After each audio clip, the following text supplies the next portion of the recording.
How to use Chrome Web Store. Hi everyone, welcome back to the channel. In today's video I'll guide you through the steps on how you can use Chrome Web Store, so make sure to watch the video till the very end. If you'd like to use Chrome Web Store, it's actually quite simple. You have to first of all go to chrome.google.com/webstore. Again I repeat, chrome.google.com/webstore. I will also make sure to drop a direct link down in the description box below so you can check that out. You have to understand what is a web store. Just like your Android has Play Store for apps, your iOS has App Store for their apps. Your Google browser also has a web store, but not for apps but for extensions. So if you look closely on the top right hand side, I've got 3 extensions added.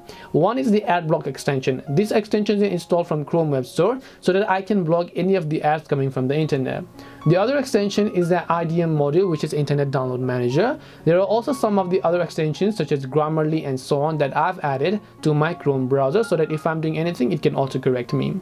Now, in order to search for your specific extension that you would like to add, you can just click the search the store button over here. You can search for a VPN extension if you want to use VPN for your browser. You can search for Google Translate. You can search for any of the other type of extensions that you wish to install. So for this case, I'll just select a random one, which is this vidIQ Vision for YouTube. It is the official and the most reliable tool for YouTube.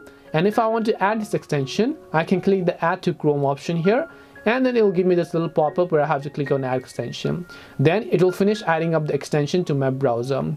Then after it's done that, by default the extension is going to be hidden. To unhide it, you can just click this cloud-like icon here, and then if you want, you can pin it. As you can see, the extension is here. I can pin by clicking the pin icon, and then the extension will show up over here. Now I can just click on this extension here, and I can choose to simply log in with my vidIQ account, and then I'll be able to do many of the other things respectively. That's all it takes to use your Chrome Web Store. Not only for this, you can also use it for any of the other type of extensions, and that is going to add additional functions for your web viewing experience. Hope this video was helpful. If you have any questions, feel free to leave them down. Thank you for watching till the end of this tutorial, and see you soon in the next video.